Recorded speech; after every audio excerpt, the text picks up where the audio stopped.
El archivo de esta noche está sellado bajo el nombre de El siniestro caso de Doña Elvia.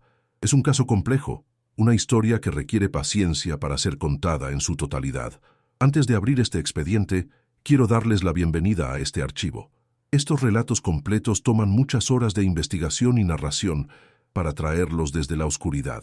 Si valoran este trabajo y si desean asegurarse de que sigamos desenterrando los casos más perturbadores, suscríbanse ahora y activen todas las notificaciones. Es la única forma de garantizar que la próxima vez que abramos un archivo, ustedes estén presentes.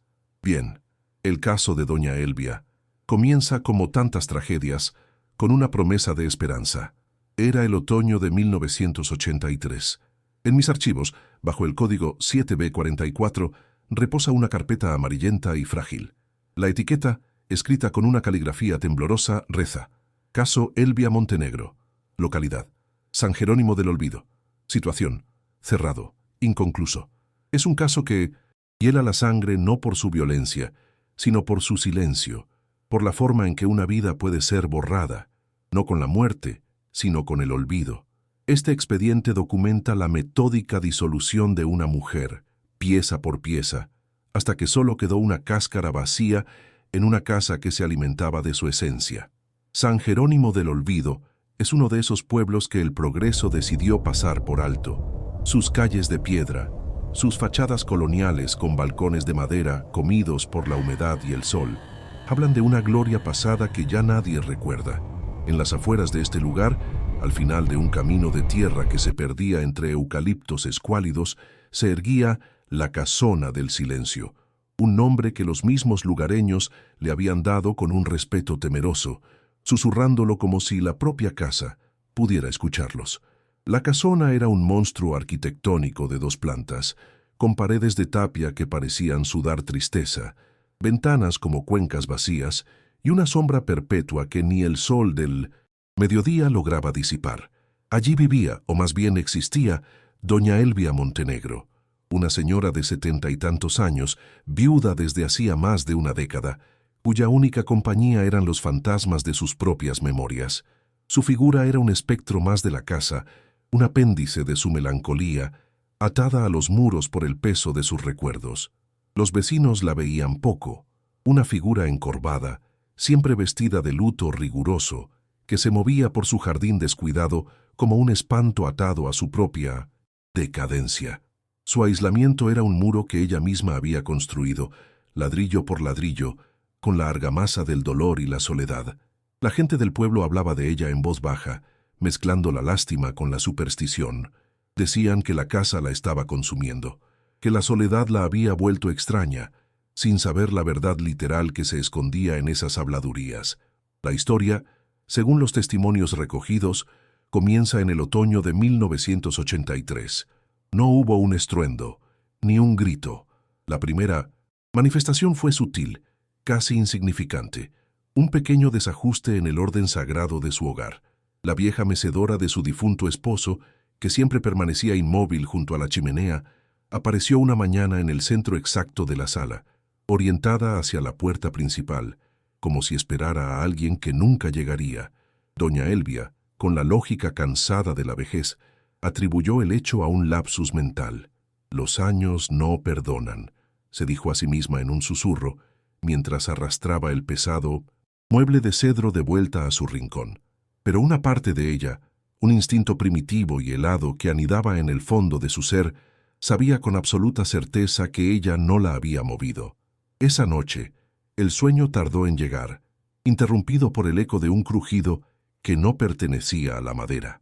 Pocos días después, comenzó a sentir un frío anormal. No era el frío de la sierra boyacense que se colaba por las rendijas de las ventanas. Era un frío diferente, denso y penetrante, que parecía emanar de las propias paredes de la casa. Se concentraba en ciertos puntos, como pozos de ausencia térmica, y la seguía de un cuarto a otro. Podía estar frente a la chimenea encendida y sentir cómo su espalda se congelaba, como si una puerta a un invierno perpetuo se hubiera abierto justo detrás de ella. Sofía, una joven universitaria de Bogotá que pasaba las vacaciones en casa de su abuela, justo al otro lado del camino, Fue la primera persona externa en notar que algo, más allá del clima, estaba cambiando. Acostumbraba llevarle a doña Elvia almojábanas calientes por la mañana. Notó que la anciana parecía más distraída, sus ojos grises perdidos en un punto invisible más allá de la pared, como si escuchara una conversación lejana que solo ella podía percibir. «¿Está todo bien, doña Elvia?», le preguntó en una de esas visitas, su voz joven rompiendo el pesado silencio de la cocina. La anciana tardó en responder, como si la pregunta tuviera que viajar una gran distancia para alcanzarla. «Es el silencio de esta casona, mija. A veces pesa demasiado en los huesos», murmuró finalmente, con una voz que sonaba quebradiza como una hoja seca, una voz que ya no parecía del todo suya. La inquietud inicial se instaló como una neblina fina y persistente. Doña Elvia comenzó a escuchar susurros. Al principio eran apenas perceptibles, fáciles de confundir con el viento entre los árboles o el crujir de la vieja madera. Pero pronto se hicieron más definidos. No eran palabras, sino el mero sonido del «habla», un murmullo indistinguible que parecía venir de todas partes y de ninguna a la vez. Lo oía al borde del sueño, o en el silencio absoluto del mediodía, un coro fantasmal en el teatro de su soledad. El tiempo en San Jerónimo del Olvido transcurría con una lentitud enfermiza, y con él la presencia en la casona del silencio se hacía más audaz, más íntima. El frío ya no era un fenómeno intermitente que acechaba en los rincones, se había convertido en el clima natural de la casa. Un vaho, visible, escapaba de la boca de doña Elvia incluso en las tardes más templadas, y sus manos, perpetuamente heladas, buscaban un calor que las brasas de la chimenea ya no podían ofrecer. Era un frío que no venía de afuera, sino que brotaba desde adentro, desde el tuétano mismo de la construcción. Poco después comenzó a percibir un olor. No era el aroma familiar de la madera vieja o de las flores marchitas de su jardín. Era un olor primigenio, de tierra húmeda, de musgo de patio interior y de raíces removidas, que impregnaba las cortinas, la ropa de cama e incluso su propia piel. Lavaba los lienzos con un fervor desesperado, usando jabones de olor fuerte, pero el aroma a tierra persistía, como si la fuente no fuese física, sino una exhalación de la propia casa, un aliento fétido que recordaba a una tumba recién abierta. Los susurros ganaron claridad, aunque no coherencia. En el pesado silencio de las 3 de la tarde, o en la oscuridad insomne de la madrugada, creía escuchar su propio nombre, Elvia, dicho con una voz gutural y arrastrada que no se parecía a ninguna que hubiese conocido. Otras veces eran fragmentos de conversaciones ininteligibles, un murmullo polifónico que parecía surgir de las grietas de las paredes, en una lengua antigua y muerta que su mente no podía procesar, pero que su alma entendía como una amenaza. El impacto psicológico de esta invasión sensorial fue devastador. Doña Elvia, quien siempre había sido una mujer de mente lúcida y voluntad férrea, comenzó a dudar de su propia cordura.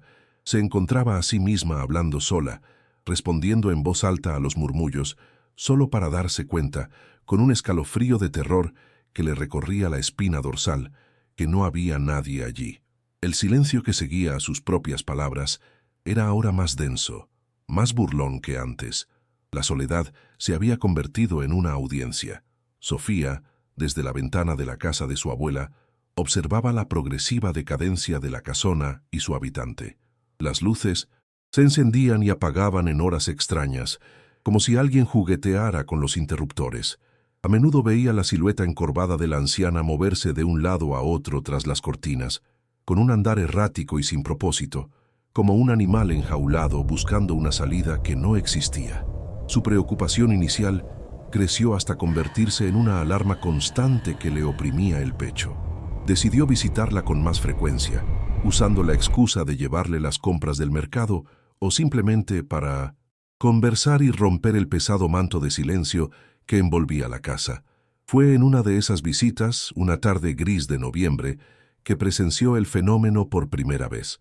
Estaban en la cocina, y Sofía le contaba una anécdota trivial de la universidad, cuando la puerta de la despensa, una pieza pesada de madera maciza, se cerró con una violencia inusitada que hizo temblar las tazas en la alacena. Doña Elvia no se inmutó, ni siquiera parpadeó. Continuó mirando su pocillo de tinto con los ojos vacíos, como si nada hubiera ocurrido. «La casa tiene corrientes de aire, mija», dijo finalmente, con una voz desprovista de toda emoción. Pero no había viento. Las ventanas estaban cerradas y el aire en la cocina era pesado y estancado. Sofía sintió un miedo genuino por primera vez, un miedo que no era por ella, sino por la mujer que tenía enfrente, cuya mente parecía estar siendo tapiada desde adentro. La manifestación más aterradora, sin embargo, no era la que movía objetos, sino la que afectaba directamente la mente de doña Elvia. Su memoria, el archivo de su existencia, comenzó a desmoronarse. No era el olvido normal de la vejez, ese desvanecimiento paulatino de los detalles. Eran agujeros, lagunas completas en su biografía, como si alguien estuviera arrancando páginas enteras del libro de su vida. Una tarde, mientras hojeaban juntas un viejo álbum de fotografías forrado en terciopelo, doña Elvia señaló la imagen central de su propia boda. Su rostro joven y sonriente miraba a la cámara junto a un hombre apuesto de bigote cuidado. «¿Y quién es este señor tan elegante?», preguntó con una curiosidad genuina, como si viera a un completo desconocido. Sofía se quedó helada, incapaz de articular palabra por un instante. «Es don Ricardo, doña Elvia, su esposo», respondió con un hilo de voz. La anciana la miró con una confusión absoluta, como si el nombre no significara nada para ella. La entidad, o lo que fuera que habitaba aquella casa, no se contentaba con asustar. Estaba borrando a Elvia Montenegro recuerdo por recuerdo, despojándola de su propia historia, de sus afectos, de sus dolores y de sus alegrías. Estaba vaciándola por dentro, convirtiéndola en un recipiente hueco. No era un ataque, era un acto de aniquilación metódico y silencioso. Poco después, los objetos personales de don Ricardo comenzaron a desaparecer. Primero fue su reloj de bolsillo, que Elvia conservaba en una cajita de nácar sobre su mesa de noche.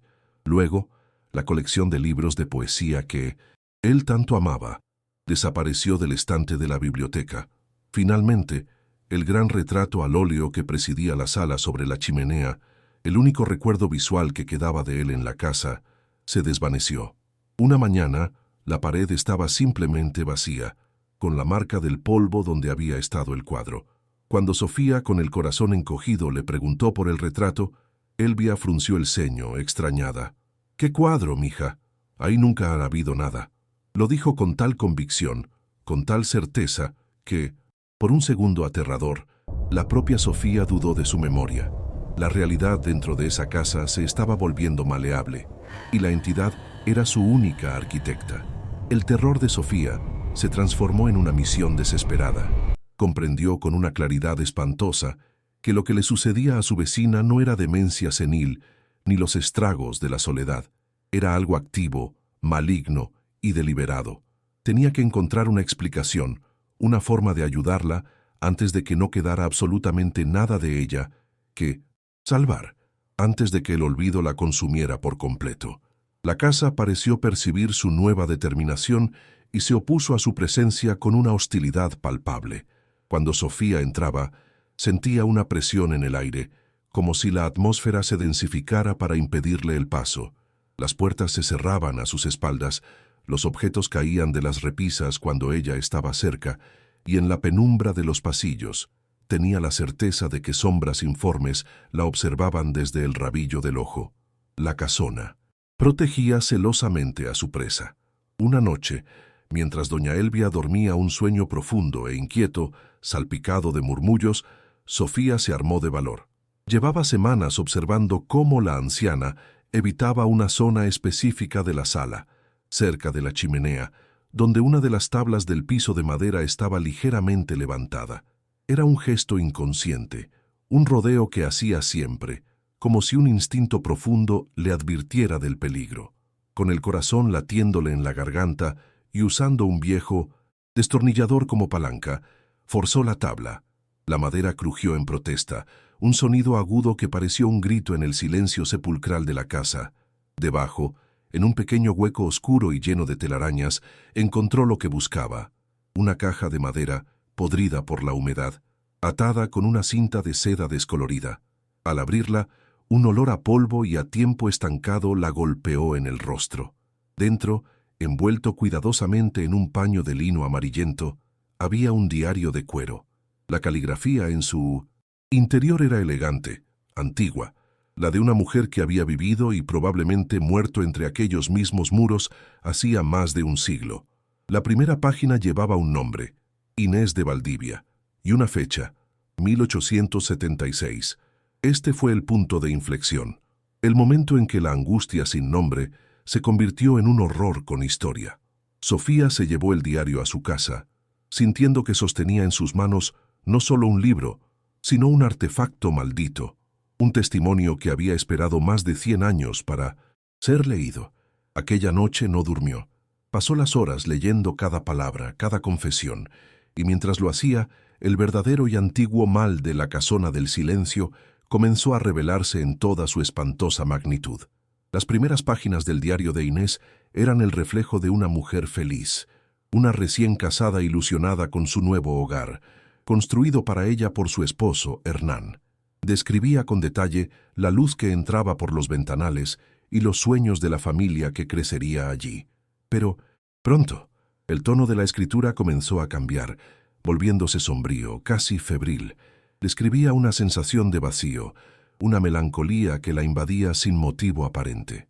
12 de mayo de 1876, leyó Sofía en un susurro, su voz temblando en la quietud de su cuarto. Siento que la casa me drena la alegría. Mi amado esposo Hernán se ha vuelto distante. Pasa horas mirando un punto fijo en la pared, con los ojos vacíos. A veces, por la noche, susurra un nombre que no es el mío, una palabra que suena como un hueco, como un vacío. El diario continuaba, describiendo con una precisión escalofriante los mismos fenómenos que Elvia sufría un siglo después. El frío inexplicable que emanaba de las paredes, el olor a tierra mojada en las habitaciones, los susurros que la llamaban desde la oscuridad. Inés hablaba de una sombra devoradora que, según las leyendas de los nativos que trabajaron en la construcción, habitaba esa tierra desde antes de que la primera piedra fuera puesta. La entidad, según el testimonio de Inés, no era un espíritu con asuntos pendientes, era algo mucho más antiguo y terrible. Era una ausencia, un vacío consciente y famélico que se alimentaba de la esencia de los vivos.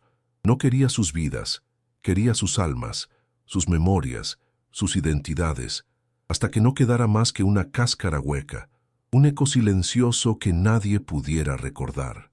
21 de septiembre de 1876. Hernán ya no me reconoce. Me mira como si fuera una extraña en mi propia casa. Ayer encontré sus cartas de amor en la chimenea convertidas en cenizas. No recordaba habérmelas escrito. La sombra lo está borrando, y sé que cuando termine con él, vendrá por mí. La desesperación en esas líneas era tan real que Sofía sintió un frío glacial recorrerla. La última anotación del diario estaba fechada el 3 de octubre de 1876. La tinta estaba corrida en varias partes, como si la mano que escribía temblara sin control o estuviera manchada de lágrimas. Me está llamando. Susurra mi nombre desde las paredes. Ya. No recuerdo el rostro de mi madre. El frío está dentro de mí ahora. Este diario es lo último que me queda de mí misma. Si alguien lo lee, que queme esta casa hasta los cimientos. No se puede matar un vacío, solo se puede sellarlo. Que Dios tenga piedad de mi alma si es que todavía me queda una. Después de esa entrada, solo había páginas en blanco, decenas de páginas vacías que eran, en sí mismas, la conclusión más aterradora de todas. Sofía cerró el diario, con las manos heladas y temblorosas. Ahora lo entendía todo. Elvia no estaba siendo acechada por un fantasma. Estaba siendo consumida, digerida lentamente por el vacío, y el tiempo se estaba acabando.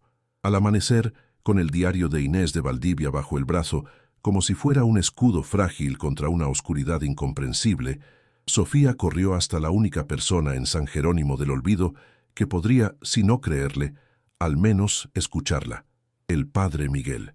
El párroco era un hombre de mediana edad, de fe sólida pero pragmática, más acostumbrado a lidiar con las crisis terrenales de sus feligreses que con las manifestaciones del más allá.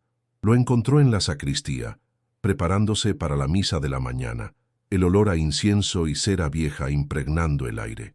Escuchó el relato de Sofía con una paciencia estudiada, su rostro una máscara de escepticismo cortés, mientras la joven, con la voz quebrada por el miedo y la falta de sueño, le hablaba de una casa que se alimentaba de recuerdos y de una entidad llamada el vacío. El sacerdote hojeó el diario con un interés más académico que espiritual, reconociendo la antigüedad del papel y la tinta, pero atribuyendo la historia de Inés de Valdivia a la histeria y la superstición de una época pasada, un eco trágico de la soledad en las montañas. La mente, en su aislamiento, es capaz de construir sus propios infiernos. «Mija, la mente de los ancianos es frágil», dijo finalmente con una voz paternal, cerrando el diario con delicadeza.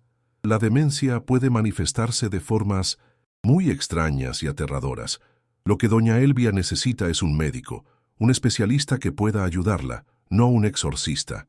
Su tono era amable, pero firme, la voz de un hombre que ha visto mucho sufrimiento humano y lo atribuye a causas naturales. Sofía, desesperada, lo interrumpió, su voz subiendo de tono hasta casi quebrarse. «Padre, usted tiene que venir a la casa, tiene que sentirlo, no es la mente de ella, es la casa, es algo que vive ahí dentro, la está borrando, no lo entiende». La angustia en sus ojos era tan cruda, tan palpable, que el sacerdote, a regañadientes y más por aplacar a la joven que por convicción, accedió a hacer una visita esa misma tarde. Cuando el padre Miguel cruzó el umbral de la casona del silencio, su escepticismo bien cimentado comenzó a fracturarse. El cambio de atmósfera fue instantáneo y brutal. El aire se tornó pesado, opresivo, cargado con una electricidad estática que le erizó el vello de los brazos. Un silencio antinatural lo envolvió, un silencio que parecía absorber el sonido, devorándolo antes de que pudiera resonar. Y luego sintió el frío. No era el frío húmedo de la sierra boyacense, era un frío que penetraba los huesos, un frío espiritual que parecía apagar la luz de su propia fe, una ausencia de calor que no tenía origen físico. Por primera vez en muchos años, el padre Miguel sintió una punzada de miedo primordial, una sensación que su seminario nunca le enseñó a combatir. Encontraron a doña Elvia sentada en su mecedora, la misma que ahora se movía sola con un ritmo lento, hipnótico y constante. Miraba por la ventana, pero sus ojos no enfocaban nada en el jardín descuidado. Estaba más pálida, más delgada que nunca. Parecía una figura de cera, una imitación hueca de la mujer que alguna vez fue, vaciada de vida y de historia. «Doña Elvia, soy el padre Miguel», dijo él, acercándose con una cautela que no era propia de él, su voz sonando extrañamente débil en la quietud de la sala. Quería creer que solo estaba viendo a una anciana enferma, pero su instinto le gritaba que estaba frente a algo mucho más antiguo y terrible. Ella giró la cabeza lentamente, un movimiento antinatural, como el de una marioneta. Sus ojos, antes grises y vivaces, eran ahora dos pozos oscuros y vacíos. Lo miró sin un atisbo de reconocimiento. Entonces, una sonrisa torcida, inhumana, se dibujó en sus labios agrietados. «Él dice que usted no es bienvenido aquí, hombre de la cruz», susurró. La voz no era la suya, era una resonancia doble, un eco gutural y antiguo que vibraba por debajo de su tono frágil y cansado, como si dos seres hablaran al unísono desde la misma garganta. Era la voz de una tumba, una voz que prometía el olvido. El padre Miguel retrocedió instintivamente. El crucifijo de plata que llevaba en el bolsillo de repente pareció un pedazo de hielo que le quemaba la piel. En ese instante, toda duda se evaporó. No enfrentaba la demencia. Enfrentaba una malevolencia pura, una entidad para la cual su fe y su teología no tenían un nombre claro, una oscuridad que no figuraba en sus libros. «Sofía, saca a Elvia de la casa. Ahora», ordenó con una urgencia que no sentía desde su juventud, su voz rompiendo el hechizo de la sala. Pero cuando Sofía intentó ayudar a levantar a la anciana, ésta se resistió con una fuerza imposible para su cuerpo frágil, sus delgados dedos aferrándose a los brazos de la mecedora como garras de acero. En ese momento, la casa entera pareció despertar de su letargo, con un estruendo que sacudió los cimientos. Todas las puertas y ventanas se cerraron con una violencia sobrenatural, sumergiendo la sala en una penumbra polvorienta, atrapándolos en el corazón de la bestia. La única luz provenía de las débiles rendijas, dibujando largas y tétricas figuras en el suelo. Los susurros llenaron la sala. Ya no eran murmullos indistintos, sino un coro claro y malévolo. Hablaban en una torrente de lenguas muertas y dialectos olvidados, pero el mensaje era universal: desesperación, aniquilación, la dulce y terrible promesa de la nada. El padre Miguel supo que no podían huir. El enfrentamiento debía ser allí, en el nido de la criatura. Comprendió con una claridad espantosa que un exorcismo tradicional sería inútil. No se enfrentaba a un demonio que buscara la posesión para blasfemar o corromper. Se enfrentaba a un parásito existencial. No podía expulsarlo, porque la entidad no había entrado. Siempre había estado allí, en los cimientos, en la tierra misma, y ahora estaba anclada en el alma vaciante de Elvia. «Sofía, necesito que reces. No dejes de rezar, no importa lo que veas o escuches», dijo, mientras sacaba su estola púrpura y un pequeño frasco de agua bendita de su maletín. «No vamos a expulsarlo. Vamos a recordarle a Elvia quién es. Vamos a llenar el vacío antes de que la devore por completo». La batalla había comenzado. El sacerdote empezó a recitar el Padre Nuestro, su voz firme al principio, pero pronto comenzó a vacilar. Las palabras sagradas parecían ser absorbidas por el silencio opresivo antes de que pudiera terminarlas, como si la propia acústica de la casa las anulara. El sonido moría en el aire. Roció el agua bendita hacia la anciana. Las gotas siseaban al tocar su piel, pero no como si quemaran en fuego sagrado, sino como si se evaporaran instantáneamente en un frío extremo, dejando pequeñas manchas de escarcha que desaparecían al segundo. La casa se rebeló con una furia contenida. Los muebles pesados de madera comenzaron a arrastrarse lentamente por el suelo, produciendo un chirrido agónico que arañaba los nervios. Los pocos cuadros que quedaban en las paredes se estrellaron contra el piso, sus cristales estallando en 1000 pedazos. De las grietas del techo de yeso comenzó a gotear una sustancia negra y espesa que olía a tierra de cementerio y a tiempo podrido.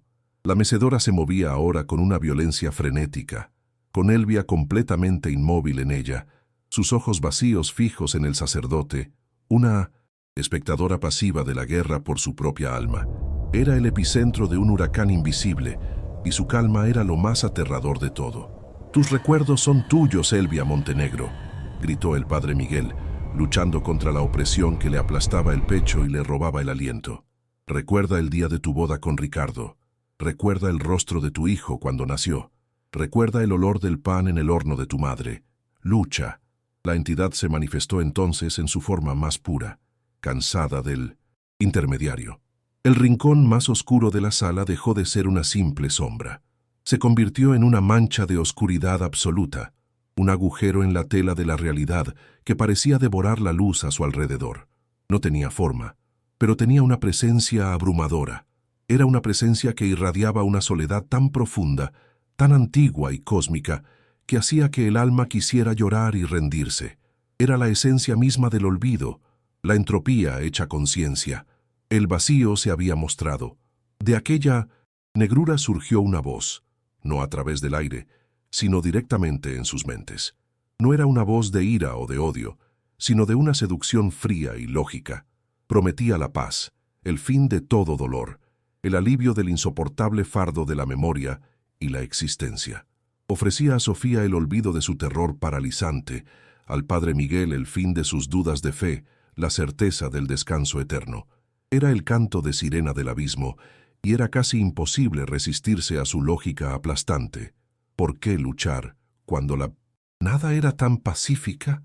El sacerdote se aferró a su crucifijo, sintiendo que su propia identidad, sus recuerdos de niñez, sus votos, todo lo que lo definía, comenzaba a desvanecerse en los bordes, como una fotografía vieja expuesta al sol. La entidad no solo consumía a Elvia, su mera presencia era un disolvente para la realidad misma. La lucha ya no era solo por el alma de una anciana. Era una lucha contra el olvido absoluto, una batalla para demostrar que una vida, cualquier vida, por humilde que fuera, tenía más peso que la infinita y hambrienta nada que ahora los observaba desde el rincón de aquella sala condenada. La temperatura en la sala se desplomó a niveles antinaturales, un frío de cripta que calaba hasta los huesos. El aliento del sacerdote y de la joven se condensaba en nubes blancas y densas, como si estuvieran en la intemperie de un páramo helado. El vacío pulsaba en el rincón, una mancha de noche perpetua, y con cada latido de oscuridad, un nuevo horror se desataba en la habitación. Las paredes de tapia parecían licuarse por instantes, mostrando atisbos de un paisaje gris y sin vida, el purgatorio de los recuerdos robados. Sofía, aferrada a su rosario con los nudillos blancos por la presión, comenzó a rezar el Ave María. Su voz era un hilo tembloroso, casi inaudible, pero en aquella cacofonía de caos psíquico se convirtió en una diminuta ancla de cordura. La entidad pareció notar su desafío. La oscuridad se estiró en su dirección como un tentáculo de nada, y en la mente de la joven florecieron imágenes de su propio funeral, de su tumba cubierta por la maleza del olvido, de un mundo donde nadie recordaba su nombre. El padre Miguel era el epicentro de aquella tormenta espiritual. La entidad hurgaba en su alma, proyectando en su mente cada fracaso, cada oración sin respuesta, cada feligrés que no había logrado salvar de la desesperación. Sintió cómo su fe, el cimiento de su existencia, comenzaba a agrietarse, cómo su conexión con lo divino se volvía un eco lejano. El crucifijo de plata que empuñaba en su mano se sentía como un simple trozo de metal frío e inerte, una reliquia inútil. Fue entonces cuando sus ojos se encontraron con los de Elvia.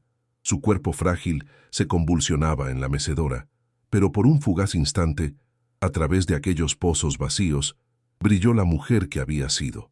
Un destello de terror puro, un atisbo de lucha. No estaba completamente perdida. Aún quedaba una chispa de su ser, un rescoldo a punto de extinguirse en la inmensidad de la nada. «Ella no es tuya», rugió el sacerdote, pero no dirigió sus palabras a la oscuridad, sino a la propia Elvia. «Tu vida no le pertenece a este vacío. Elvia, escúchame. Soy Miguelito, el hijo de la señora de la panadería. Usted me regalaba mogolla caliente cuando salía de la escuela. ¿Lo recuerda?» Había cambiado de táctica. Ya no era un ritual, era una intervención. Un intento desesperado por reconstruir el muro de su identidad antes de que se desmoronara por completo. Comenzó a bombardearla con recuerdos, con detalles minuciosos de su vida en San Jerónimo del Olvido, con los nombres de sus vecinos, con las anécdotas triviales de las fiestas del pueblo, con el color de las flores que ella misma había sembrado en su jardín hacía 30 años. Dentro de la mente de Elvia se libraba la verdadera batalla. Se veía a sí misma en una llanura gris y desolada, donde una sombra sin forma la arrastraba inexorablemente hacia un abismo de silencio. Cada recuerdo que el padre Miguel gritaba desde el otro lado era una pequeña luz en aquella penumbra, una mano cálida que se extendía para rescatarla. Cada anécdota de Sofía era una cuerda a la que podía aferrarse. «Recuerdo el olor del pan recién hecho», susurró Elvia, y por un segundo su verdadera voz, frágil y humana, emergió a través del eco gutural que la había poseído. Esa fue la primera fisura en el dominio de la entidad. El vacío aulló. No fue un sonido audible, sino una onda de pura angustia existencial que hizo vibrar la casa hasta sus cimientos. La oscuridad en el rincón se contrajo, volviéndose más densa, más desesperada, como una bestia herida que se repliega para un último ataque. Sabía que estaba perdiendo a su anfitriona, su fuente de sustento. «¿Recuerda el vestido azul que usaste para el bautizo de tu hijo Elvia?», gritó Sofía, sumando su voz a la del sacerdote, sus ojos llenos de lágrimas pero su voluntad firme. «Me contaste que lo cosiste tú misma. ¿Recuerda el hilo, la aguja, la tela?» Estaban tejiendo un tapiz de memoria a su alrededor, una fortaleza de identidad contra la aniquilación. La casa entró en un espasmo final y violento. La sustancia negra goteaba ahora a chorros desde el techo, y los muebles que no habían sido destruidos levitaron por un instante en el aire antes de estrellarse contra las paredes con la fuerza de una explosión. Un viento helado y huracanado barrió la sala, arrancando las cortinas y apagando las últimas luces, sumergiéndolos en una oscuridad casi total. En el centro de todo, Elvia se irguió en la mecedora. Su cuerpo se arqueó hacia atrás de una forma anatómicamente imposible, y de su boca abierta no salió un grito, sino un torrente de susurros, las voces de todas las almas que la casa había consumido a lo largo de los siglos, un coro de los olvidados que suplicaban por la paz de la nada. De repente, todo se detuvo. La mancha de oscuridad en el rincón no explotó, sino que implosionó. Se plegó sobre sí misma con un silencio que fue más ensordecedor que cualquier ruido, absorbiendo toda la energía de la habitación.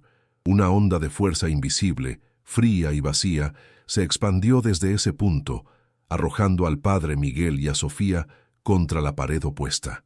El silencio que siguió fue absoluto, pesado y denso como el lodo. El frío extremo comenzó a retroceder, dando paso a la humedad normal de la casona. Elvia se desplomó en su silla, inerte, como una marioneta a la que le hubieran cortado los hilos.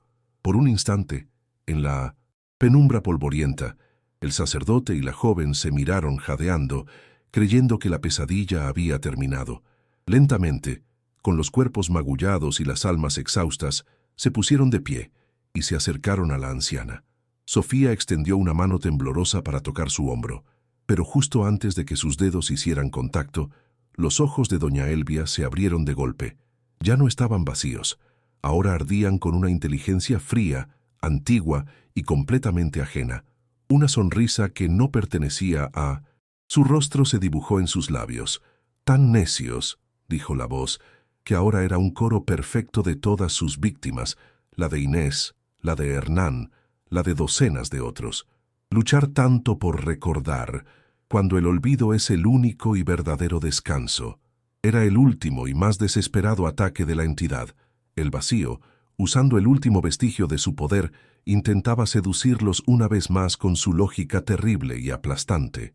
Ofrecía el fin del sufrimiento, el fin del miedo, el fin de la carga de ser.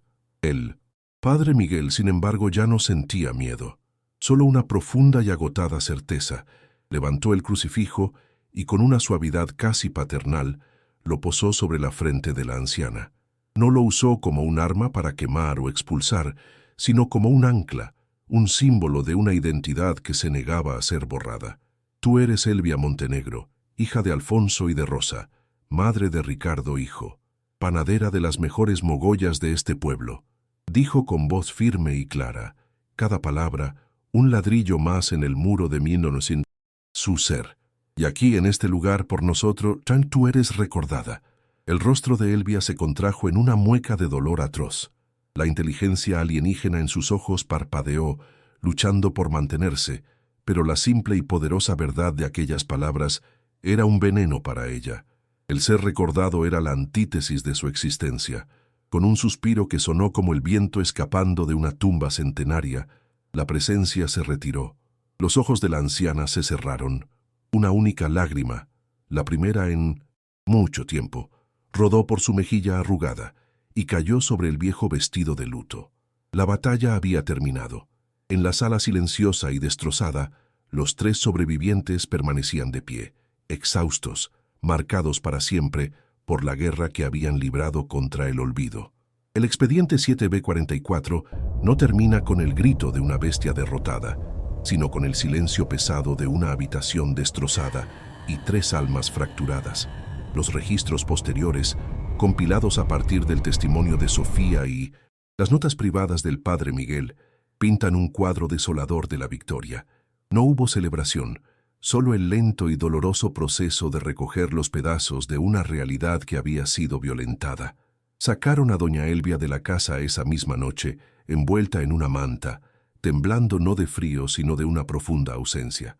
Fue internada en un ancianato en Tunja, bajo un diagnóstico vago de shock postraumático y demencia senil acelerada. Los médicos nunca pudieron explicar la rápida recuperación de su lucidez en las semanas siguientes, ni tampoco por qué esa lucidez venía con agujeros. Recordaba su niñez, pero no el rostro de su esposo. Podía recitar recetas de cocina, pero no el nombre de su único hijo. Había sido salvada del olvido total, pero a costa de fragmentos irrecuperables de su ser. Sofía abandonó San Jerónimo del Olvido al día siguiente y, según los anexos del archivo, nunca más regresó. Las vacaciones que debían ser un respiro se convirtieron en una cicatriz imborrable en su psique. Completó sus estudios, pero su correspondencia con el padre Miguel adjunta en el expediente revela a una mujer perpetuamente mirando por encima del hombro, con un miedo atávico al silencio y a los cuartos oscuros. Fue su testimonio el que dio forma a este caso, un acto de valentía para asegurarse de que Elvia, al menos en el papel, no fuera completamente borrada. El padre Miguel continuó siendo el párroco del pueblo, pero su fe cambió para siempre. El pragmatismo dio paso a una vigilancia sombría. Sus sermones, antes centrados en la caridad y la comunidad, se tiñeron de advertencias sobre las sombras que acechan en los bordes de nuestra percepción. Se convirtió en el guardián silencioso de una verdad que no podía compartir, un pastor que sabía que el lobo no era una fábula, sino una ausencia hambrienta que dormitaba bajo la misma tierra que pisaban sus feligreses. La casona del silencio fue clausurada por orden del municipio, declarada inhabitable por daños estructurales. Permaneció vacía durante casi un año, una herida supurante en el paisaje del pueblo, sus ventanas rotas como ojos ciegos. Una noche de tormenta, un rayo, según el informe oficial de los bomberos, impactó el viejo techo de madera y la estructura ardió hasta los cimientos. Nadie en el pueblo cuestionó la versión oficial. Todos, de alguna manera, sintieron el alivio de verla desaparecer en el fuego purificador. Pero el archivo se cierra con una nota escrita a mano por el propio padre Miguel, añadida años después. Es una reflexión inquietante que le da al caso su estatus de inconcluso. «Quemamos la casa», escribe, «pero no se puede quemar la tierra». El vacío no habitaba en las paredes eran solo su boca. Ahora duerme, está saciado por un tiempo, pero la tierra tiene memoria, y el hambre es eterna. Así, el caso de doña Elvia Montenegro queda sellado en nuestros archivos, no como una historia de fantasmas, sino como un terrible recordatorio de que las peores entidades no son las que nos quieren muertos, sino las que nos quieren olvidados. Un recordatorio de que nuestra identidad, esa frágil colección de recuerdos y afectos, es lo único que nos separa de la infinita y silenciosa nada. Pausa prolongada. El archivo ha sido cerrado. La oscuridad de la que extraemos estas historias es profunda y requiere una luz constante para mantenerla a raya. Si el relato de esta noche ha resonado en ustedes, si valoran la preservación de estas memorias, consideren dejar una marca de su presencia, un comentario, un pulgar arriba. Es la forma en que sabemos que no estamos hablando solos en esta oscuridad. Hasta el próximo expediente.